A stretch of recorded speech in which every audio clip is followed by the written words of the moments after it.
talk about today is, so what drew me to coding theory in the first place was the idea that it was this, and we'll talk about what I mean by coding theory about halfway through the talk, maybe a little bit further.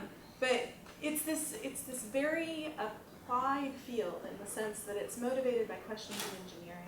And there was a problem that, and we're not going to talk about this today, but there's a problem in coding theory that was unsolved basically until somebody introduced the notion of algebraic geometry codes. And algebraic geometry is this very beautiful abstract branch of mathematics, and it came along and solved this very applied problem in coding theory. And so the kind of theme that I want to talk to you about today is that math is beautiful, right? And math is pure, and math is this gorgeous, it's an art, right? And we get criticized for that sometimes. And is it ever going to be applied? And if it's not applied, is it still worth doing? And what I want to do today is show you a lot of examples of math that people thought would never be applied and then was, right? So that's what I want to talk about today. So I want to start with Fermat's last theorem, which I think probably all of you have heard of. So Fermat's last theorem says, that's a picture of Fermat, right? So it was actually Fermat's conjecture and Wiles's theorem. And it says that there are no positive integers such that a to the n plus b to the n equals c to the n for n greater than 2, right? So n is 2, that's Pythagorean triples, and there's lots of them. But when n is greater than 2, there's no solutions here unless one of a, b, or c, or one of a or b, I guess, is 0, right? And the story that I'm sure you all know is that Fermat conjectured this while reading this text and said, I have a proof, but it's too small to fit in this margin. So the truth of the matter is that this was finally proven in 93, 94 by Andrew Wiles with some help from Richard Taylor. And the proof that they gave is so far beyond the mathematics that was known at Fermat's time that there's just no way that Fermat actually had this proof. And if he had a proof, everybody would be shocked. But you look at this theorem and it's pretty, right? And it's easy to state, and it's pretty, and it's not at all clear that it's useful. And that's fine. Another one is the twin primes conjecture. So a prime, as we know, is a positive integer with exactly 2 positive divisors, 1 and p. And if you look at this list of primes here, this is the first several primes, you see a lot of them that are different by 2. So 3 and 5, 5 and 7, 11 and 13, 17 and 19, 29 and 31, 41 and 43. And one might ask, are there infinitely many pairs of twin primes? So this was asked a long, long time ago. And in 2013, Yiteng Zhang showed that there's some integer n less than 70 million, such that there are infinitely many pairs of primes that differ by n. Right? So 2 things. One is there was a talk, I think, in this lecture series a few years ago that was mainly about this, right? But also, I just wanted to say that, we got some chuckles with the, I'm not at a good angle to use my pointer. There we go. We got some chuckles with the n less than 70 million. But that's actually a huge step forward because it wasn't previously known that there was any finite gap. We know that there's infinitely many primes, but there was no finite gap by which infinitely many pairs would differ. So he proved this, and then there have been improvements since then. I'm sorry? Nothing? Okay. Do you have something you'd like to share with the class?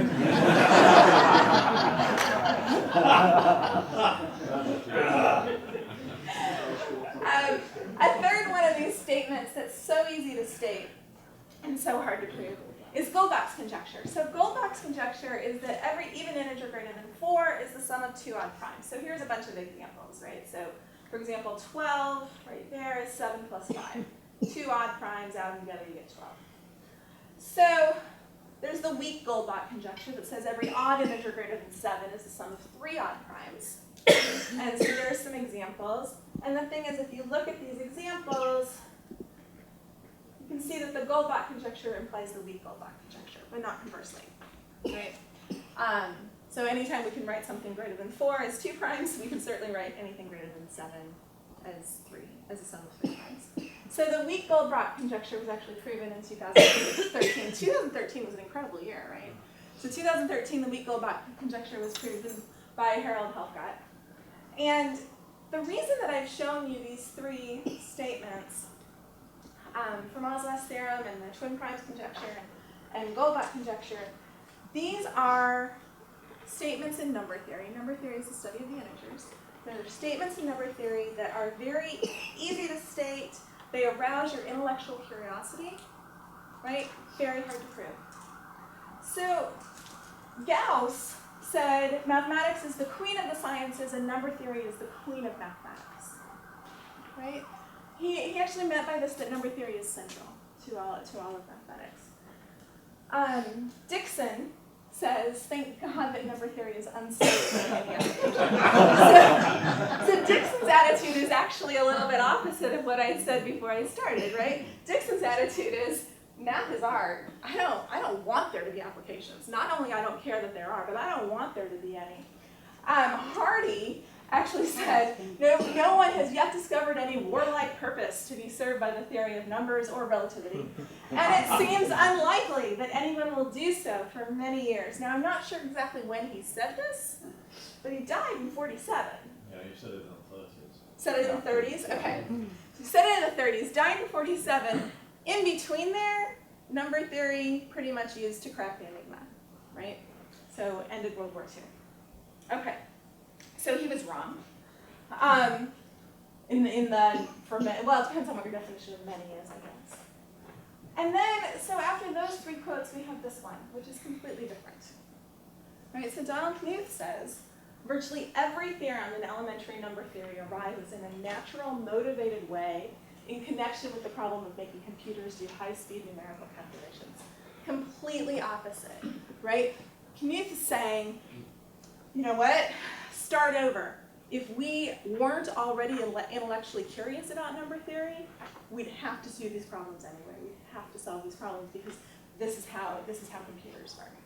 Right? So, in fact, my own field of research is coding theory, which is very closely related to cryptography. So I'm going to talk a little bit about cryptography and how number theory is used in cryptography.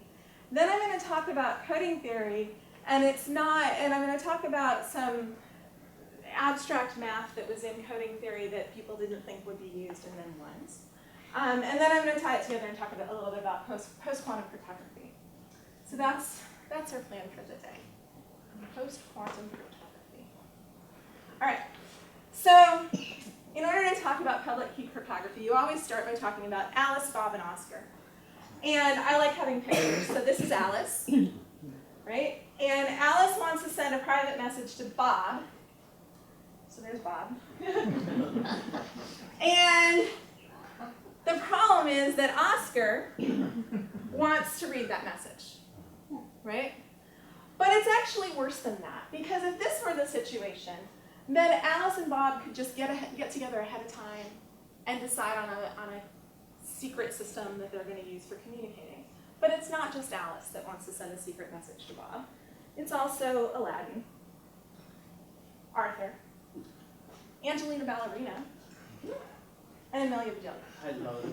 I love Amelia Bedelia too. I don't know who said that, but I love Amelia too. Yeah, she's awesome. So only people whose names start with A want to communicate with Bob, apparently, but lots of people want to talk to Bob. All right, so what we need is a way for anybody to send a message to Bob, but only Bob can read it, right? And the idea is that if we have this is the standard analogy, if we have this locked mailbox with a slot that people can put letters into, then anybody can put the letters into that box, right? But if only Bob has the key, and the key, I don't know how many people recognize, do you recognize the key? SpongeBob, right? I couldn't find a picture of Bob Newhart with a key, so I gave him a Bob key. All right, so if only Bob has the key, then Bob can open that box and read whatever letters are put in there, but everybody can put the letters in there. Sorry, anybody can do it, even Amelia Bedelia. Which, you know, if Amelia Bedelia can do it without messing up, we're in good shape. So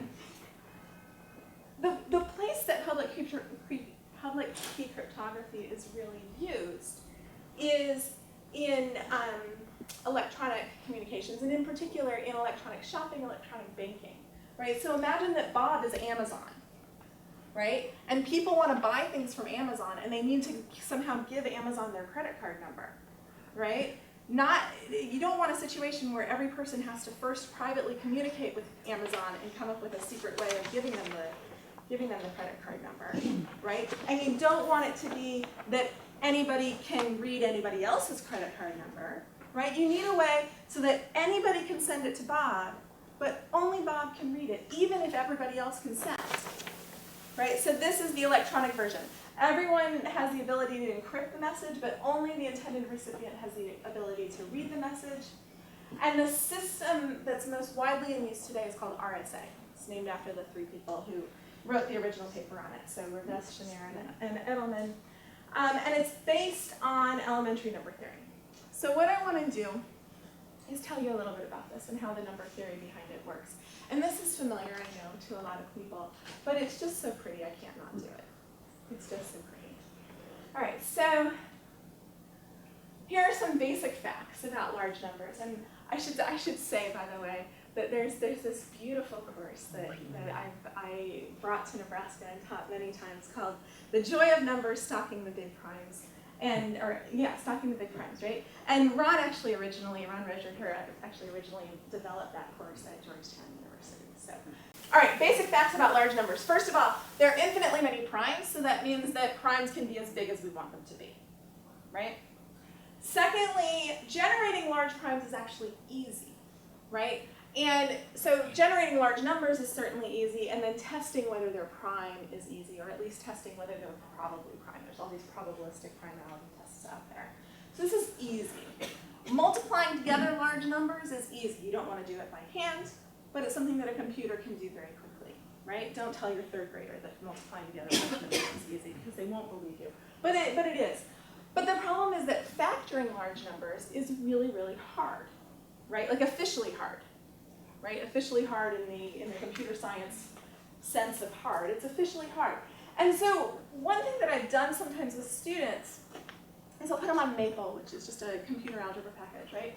And Maple has a next prime function, right? So Maple's next prime function, you can type in any number and say next prime of that number, and it'll spit out a prime number that's at least as big as the number that you typed in, right? So I have them do this twice and get two different primes. I have them multiply those two primes together using Maple. So I'm talking, 20 digits, which is not nearly big enough for all of this to be secure, but it's big enough to break Maple. So you generate these two large primes, you multiply them together, and then just to make the point, what I do is I have them copy and paste that string of digits that represents this very large product of two large primes, copy and paste it into a text file, and quit out of Maple. Okay, so you quit the kernel and everything. Start Maple back up and ask it to factor that really large number, and Maple breaks. Can't do it, right? So it makes that point right there, that generating these primes is very easy, but factoring large numbers is very hard. Okay? All right, so these are the facts that we need and that we need to know. So Fermat's last theorem was on the first slide. This is Fermat's little theorem. So first we need some notation. So the notation is that if n divides a minus b, then we say a is congruent to b mod n. And actually what I want to be able to do is I want to reduce mod n, so I want to take the remainder. So I want to say if b is between 0 and n minus 1, and when you do long division, take a divided by n, you get a remainder of b, then we write b equals a percent n. Okay, and it just means they're congruent and b is small. All right, so Fermat's little theorem says, if p is prime and a is any integer that's not divisible by p, then if you take a and raise it to the pth power, you get 1 mod p. So that's kind of a cool fact, and here are some examples. So if p is 5, then we can take a to be 1, 2, 3, or 4, or 6, but 6 would be the same as 1. And if you take, for example, 3 to the 4th, you get 81, which is 5 times 16 plus 1, so you get a remainder of 1, so it's congruent to 1 mod 5. Right? All of these, when you take them to the fourth power, you get 1 mod 5. So that's Fermat's little theorem. this little tiny theorem, and the proof isn't that bad. I'm not doing the proof today, but the proof is not bad at all. It basically comes down to the pigeonhole principle, right? Which says that if you have n holes and n plus 1 pigeons, 2 of the pigeons go in the same hole, right? So the proof is not hard, and this is the crux of why RSA works. So it's not even that it needs complicated number theory, it just needs elementary number theory. So Euler's theorem is a slight generalization of, or it's a generalization of Fermat's little theorem. And we need some notation. So for any positive integer n, this is the Euler phi function. Phi of n is the number of integers between 1 and n that don't share any factors with n. Okay, this is Euler's phi function of n. So for example, if p is prime, then phi of p is p minus 1, because you can take all the integers 1 through p minus 1 and they work. If n is a product of 2 primes, then phi of n is p minus 1 times q minus 1. You can see that actually if you multiply it out, right? So n is pq. And so if you say, okay, what are the things that are less than n and relatively prime to n? Well, you take all the integers less than n, right? So there's pq of those.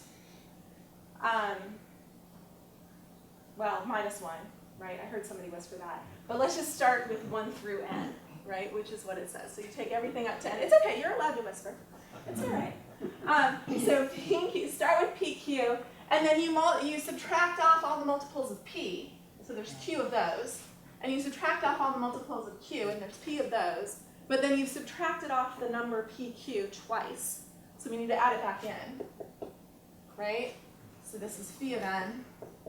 And then if you factor that, you get the p minus 1, q minus 1, right? So in fact, if you have the prime, if phi of a power of a prime, you can write down what that is pretty easily. And if you have the prime factorization of an integer, then you can write down what its phi is, what its phi value is.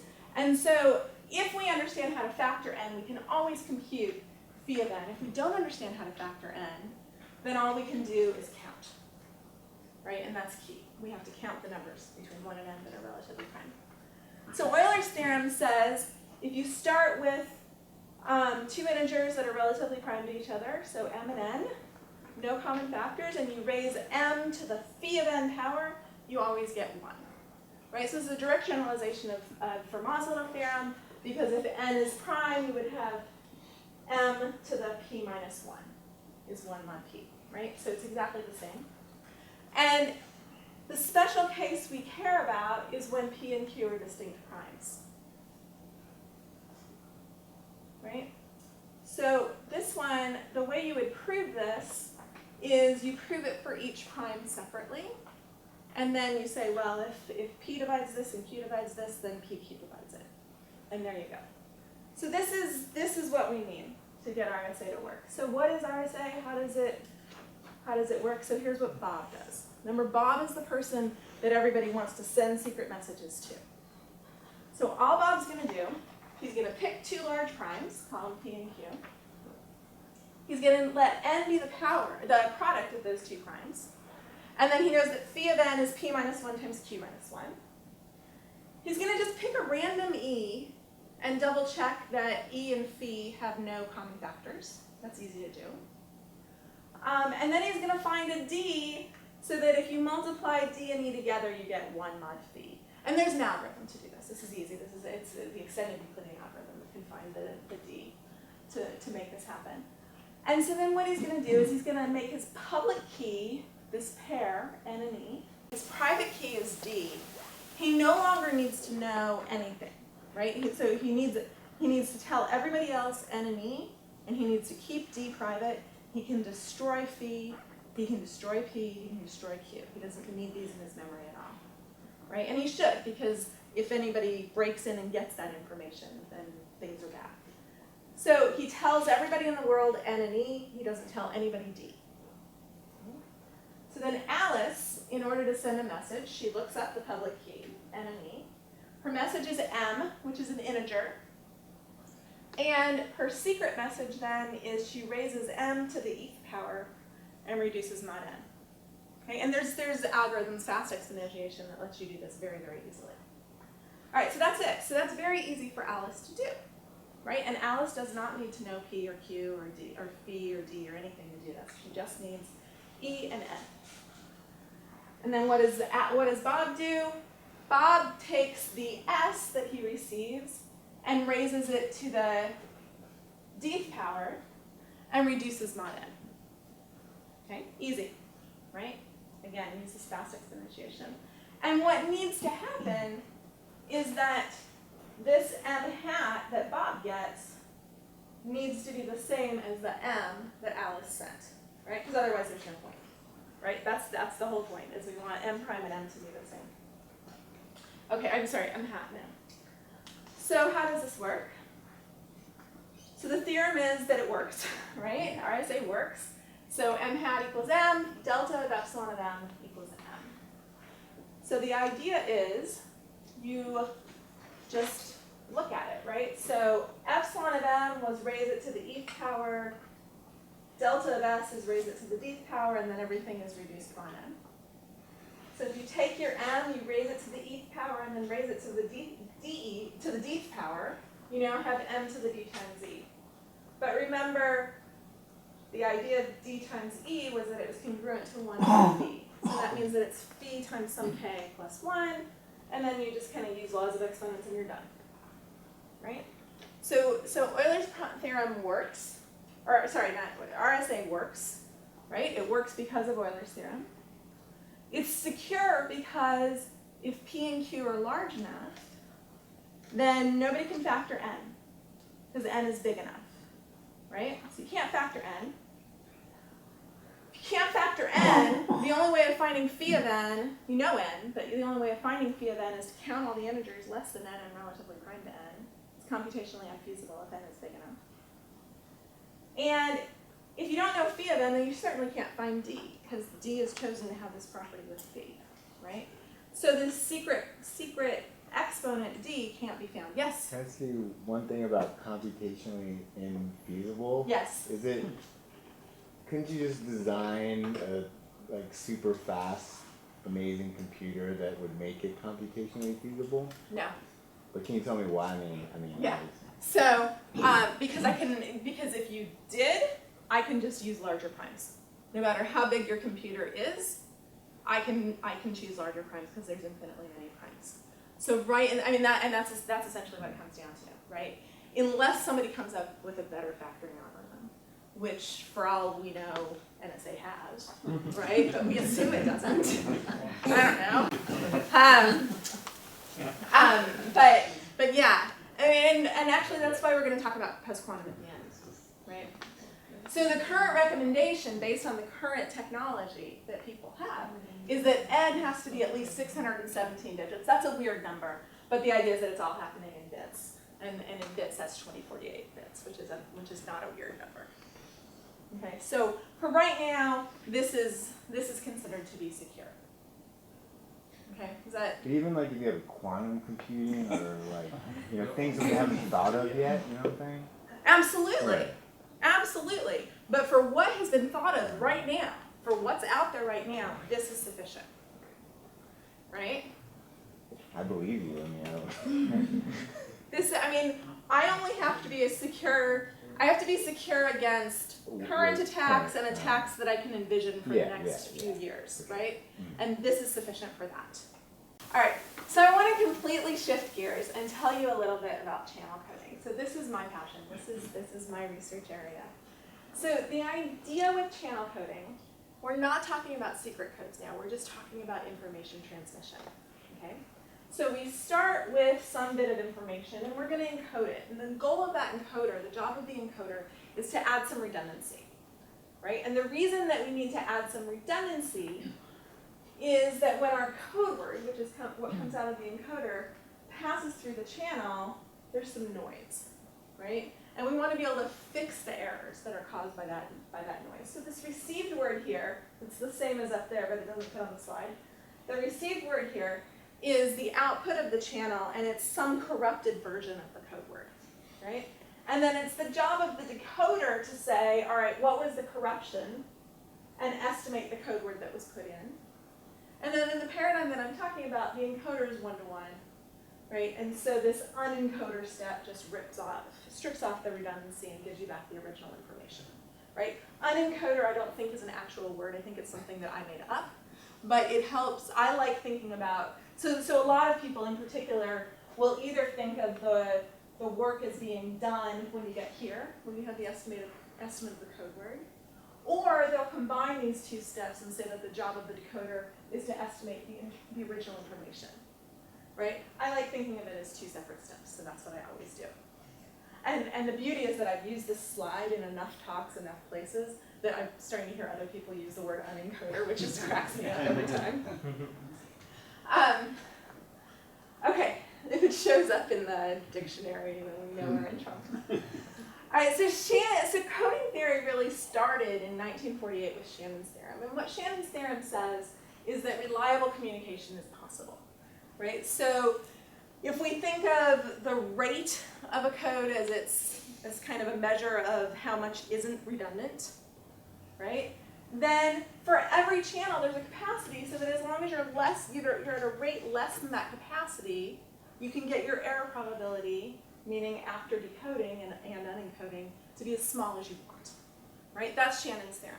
And it sounds like Shannon's theorem closes off the field because it says communication's possible. It says it's possible. But in fact, it opened the field because he doesn't give any indication of how to get these codes, right? It's a probabilistic proof. And in fact, the quote that I like for two reasons, which I'll tell you about in a second, is any code of which we cannot think is good, right? So I like that quote for two reasons. One is that it really captures this idea that the proof of Shannon's theorem is probabilistic. It uses the random code, right? So every code, almost every code is good.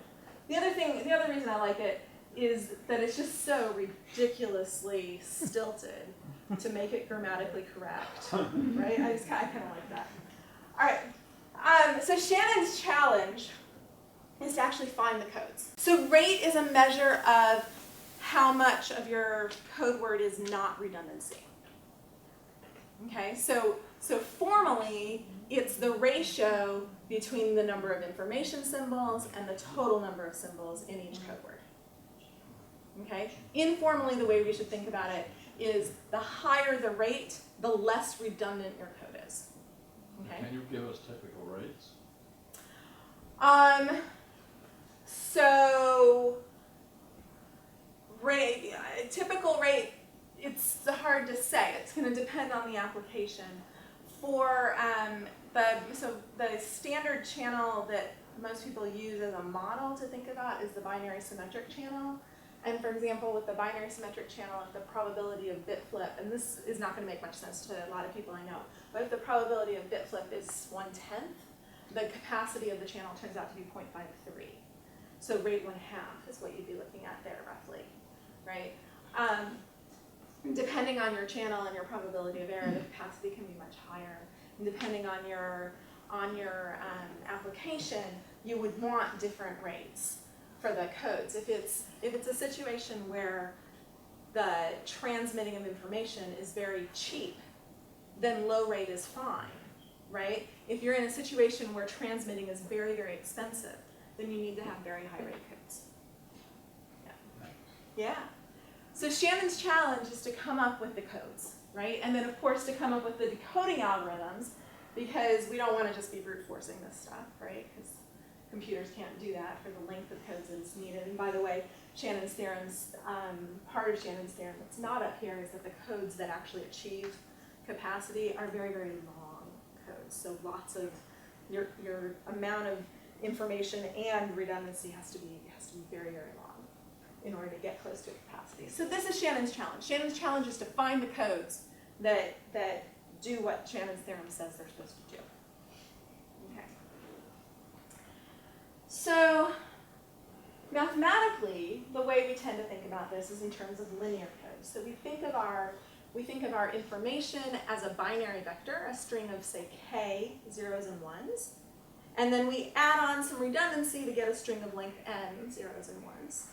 And to say it's a linear code says that the collection of code words is a subspace of f2 to the n, or if you're more generally over a finite field with q elements, fq to the n. So what that means is that you can add any two code words and get a code word. You can take a code word and multiply it by a scalar and get a code word. Okay, so what's nice about linear codes for mathematicians is that they have structure, and then you can exploit that structure to come up with nice decoding algorithms for the codes. Okay? So a linear code of length n, dimension k, and minimum distance d is, so there's the formal mathematical definition, but the idea is you have k information symbols, n symbols overall, and any two code words differ in at least d positions. Okay? So, and then you have this linearity condition, right, that you can add and multiply by scalars. So this code, back to your question, has rate k over n, because your ratio of information to length, to total length, is k over n. And then the thing about the minimum distance is that if you think about it, if any two code words are at least distance d apart, and we draw balls around them that are less than half of d in diameter, or in radius, then those balls are disjoint. Which means that if I started a code word, and that's what I transmit across the channel, and then there's some errors, as long as those errors stay within those balls, I have unique decoding, right? I don't know what the algorithm is to get there, but I have a unique decoding. And so a code with high minimum distance corrects lots of errors. So large codes, codes with lots of code words have high rate. Codes with high minimum distance are guaranteed to correct lots of errors. So what we want is codes with high dimension and high minimum distance. But there's a trade-off between these two things, right? And moreover, decoding a general linear code, even a linear code, is NP hard, so again, officially hard, right? We also need efficient decoding algorithms for these codes. You can always decode by creating a lookup table, but if these codes are huge, that's not reasonable to do.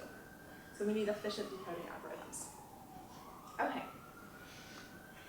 So the question is, what's the relationship between the length, the dimension, and the minimum distance?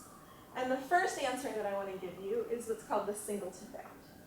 So the singleton bound says if you have this length and this dimension, so in other words this rate, and you want this minimum distance, the minimum distance is always at most the length minus the dimension plus 1. Can't get bigger than that if you fix the length and the dimension. Okay? And alternatively, if we look in the limit, we have this Gilbert-Varshamov bound. So this says no code is better than this. The Gilbert-Varshamov bound, the singleton bound says no code is better than this. The Gilbert-Varshamov bound says, you know what, there's actually an infinite sequence of codes that's at least this good, right? And I'm not going to define the Curie entropy function, but the idea is exactly the same as up here. R is the rate, so it's the ratio of dimension to minimum to length, and delta is the relative minimum distance, the ratio of minimum distance to length. Right, so it's an asymptotic version of the question, and the singleton bound is an upper bound for the non-asymptotic version. The Gilbert-Varshamov bound is a lower bound for the asymptotic version. Okay? So, read Solomon codes. So again, actually let me go back here a minute. So Shannon's theorem was 1948. Singleton bound was very soon thereafter. Gilbert-Varshamov bound was mid-50s, like 56, I think. Reed-Solomon codes, early 60s, I think. So Reed-Solomon codes are defined in this way. They're beautiful, right? They're these beautiful mathematical objects. You take a bunch of field elements. You take a bunch of polynomials of bounded degree, and you just evaluate the polynomials at the field elements. And you can show that that's a linear code. And the dimension is going to be k, and you can show that the minimum distance is exactly this n minus k plus 1. And so these are best possible codes. And since they meet the singleton bound. Okay? So maybe we're done, right? Because we have these best possible. Clearly we're not, right? Because it's only 7:15 and we're only on slide 24. We're not done. We're not done for two reasons. One is that we need distinct elements of our field, right? And if we're most interested in binary codes, we have two field elements. These are not very interesting codes, right? We're talking about codes of length 2 or 1, right? Not good. And so, moreover, they're short. Compared to their field size, they're always at most the size of the field. So these are short codes. They don't even make sense over the binary field. They're not good in the long run, right? They're not good for long codes, right? But they're pretty. They're very, very pretty, right? Okay, so that's Reed-Solomon codes. We'll come back to Reed-Solomon codes. Anytime I say something's pretty, we're coming back to it, right? So Reed-Solomon codes. Goppa codes are a family of codes that meet the Gilbert-Barshamov bound. So they're, again, I think, defined in this very pretty way. So you take an extension field of the field that you want, and for that, in that extension field, you pick some points, just like you pick some field elements, just like we did for Reed-Solomon. And then this is a very different construction. What you do is you take for any vector of length n, and I'm numbering the vector 0 through n minus 1 instead of 1 through n for no apparent reason.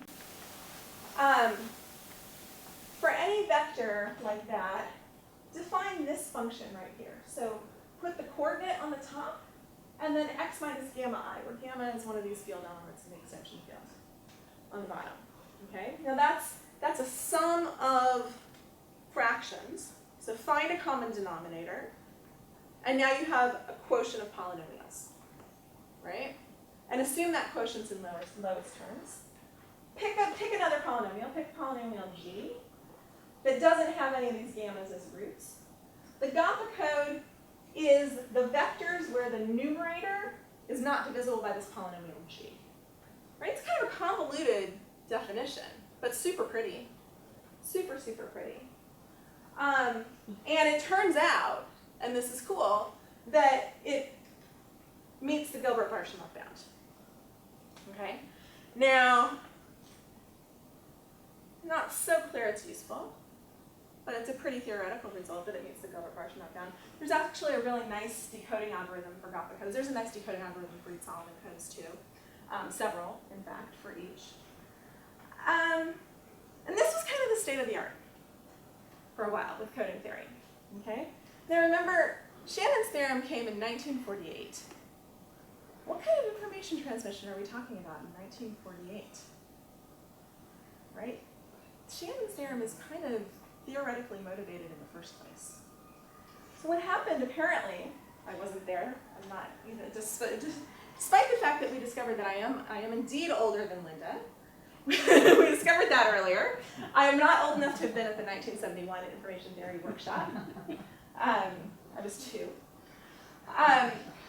But this Information Theory Workshop in St. Petersburg, Florida in 1971 became known as the Coding is Dead Workshop. And apparently it was quite the confessional, right? So somebody stood up and gave this talk, and I can't think of the guy's name who gave the talk, but Lucky wrote about it 20 years later.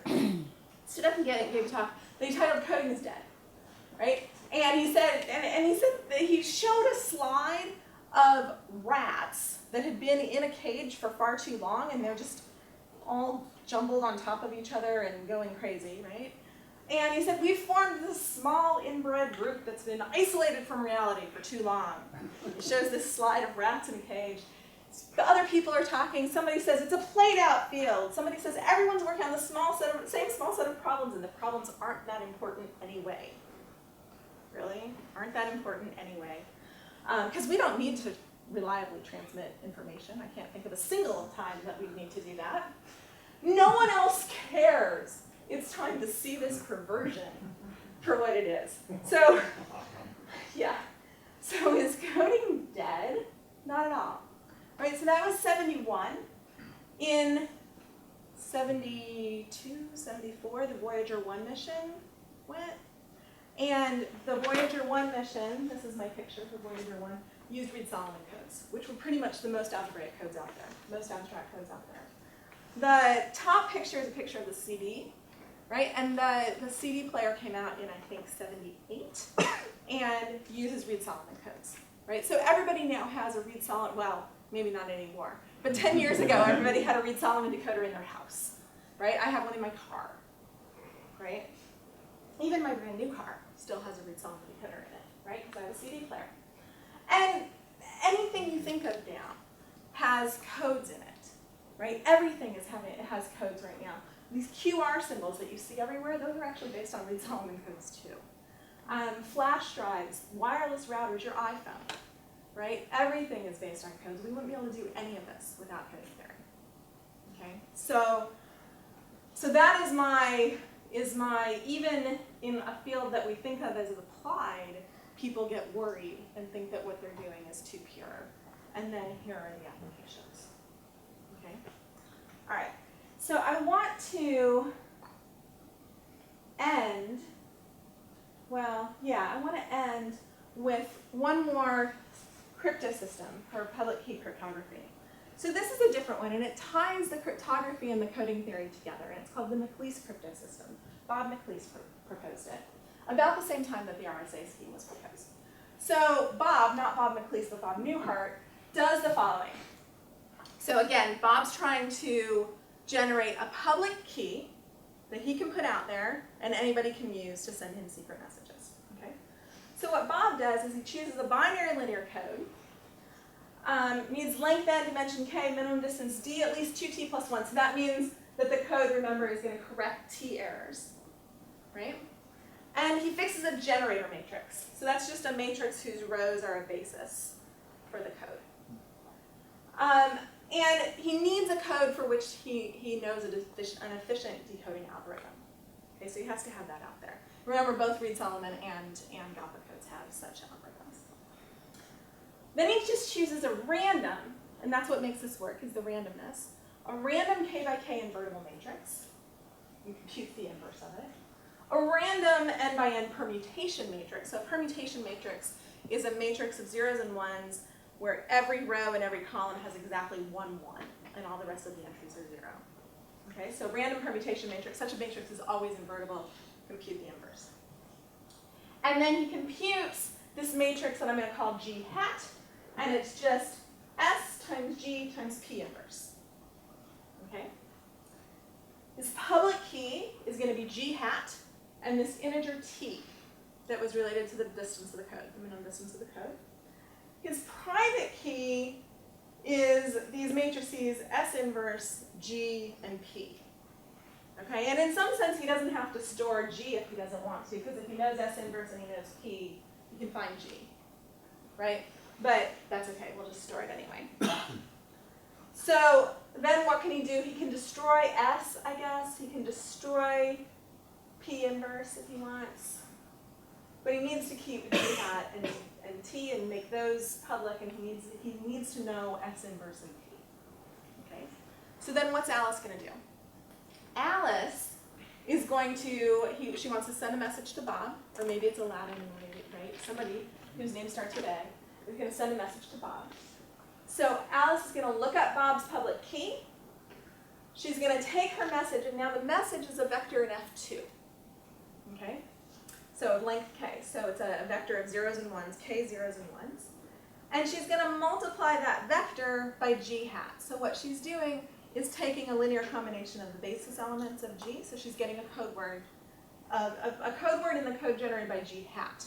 Not by G, but by G hat. Okay, so this other code. Then she's just going to pick a random vector of weight t. This is going to be like the error vector that she's going to introduce. And what does weight G mean? Weight t means exact, so it's going to be, it lives over F2, so it's zeros and ones. And weight t means there's exactly t ones, and everything else is 0. Thank you for asking. So then she's going to compute and send S, which is S prime plus E, right? So this is easy. This is all easy for her to do, right? She takes her message, she hits it with this matrix, she adds on this randomly generated error, and that's what she sends. So then what does Bob do? Bob is going to compute S times P. He's going, this is S times P, we're going to see, is a corruption of a code word in the original code. So he's going to decode and unencode to get a vector M prime hat. And then he's going to hit that with S inverse and get an M hat. And just like with RSA, what we want is that M prime equals M. So let's look at that. So why does it work? So what's Bob computing? Bob is computing S times P. S, remember Alice had computed S as S prime plus E. So this is S prime plus E times P. And S prime was m times g hat. And g hat was SG, and that should say P inverse. I lost the minus somehow, but that should say G inverse. And we multiply this through, we end up with MSG plus E times P, right? Okay. Since S is invertible, SG is another generator matrix for our original code C, right? And you can think about that, or you can just trust me that it is. And so this MSG actually lives in our code, in our original code that Bob started with. And then E, well, P is a permutation matrix, so E times P is just a scrambling of the entries of E. So it's just another vector of weight T. And the code can correct T errors. So decoding works, right? So decoding this MSG plus E will in fact yield MSG. So it yields the right code word. And then unencoding strips off the redundancy, yields MS. Okay? And then we can hit it with S inverse and we have M. Right? So this McEliece system works. The M hat equals M. So why don't we use it? So it was proposed at about the same time as RSA, right? And moreover, if the code that we start with is a Goppa code, remember we talked about Goppa codes? Mm-hmm. If it's a Goppa code and we use the decoding algorithm that's due to Patterson, it's one of these decoding algorithms out there, then there are no successful known attacks on this system, right? So it's just as good as RSA, right? The problem is that the McEliece system requires storage and use of large matrices. And that's not so good for our computers. Whereas, you're smirking, you know something. Whereas the RSA system is just using large numbers, and that's a lot easier for storage and retrieval and computation, right? So RSA has been what's used instead, okay? Now here's the kicker. So it's pretty, right? This is a nice theoretical result, possibly with no applications. It's pretty. Okay, but here's the kicker. Quantum computers will make factoring large numbers easy, right? There's a quantum algorithm due to Peter Shor that you can just do it. There's no issue if you have a quantum computer. And what that means is that when we have quantum computers, and people in the know believe that we will, RSA is going to be insecure, right? So if quantum computers come around before changes are made in Amazon's protocol, for example, do not buy anything, right? Don't do it, right? So far, in fact, I should have had this as kind of as a footnote and whatever, but so far the largest number, we're not in that much of a problem right now because I could factor this, given enough time, right? The largest number that a quantum computer can actually factor at this point is 233 times 241, the largest prime, the largest product of two primes. That's where supposedly the state of quantum computer is. And maybe some secret agency somewhere has a quantum computer that does more, I don't know, but this is what's known. But the McEliece Cryptosystem, at least as of this moment, in the public domain, there is no even quantum attack known that makes McEliece insecure, right? So that makes the McEliece Cryptosystem a candidate, a leading candidate, in fact, for post-quantum cryptography, and then gives us this application not only of McEliece, but of Goppa Codes, right? So it all comes full circle, and there's applications of all this stuff, and that's all I wanted to tell you. So thank you very much.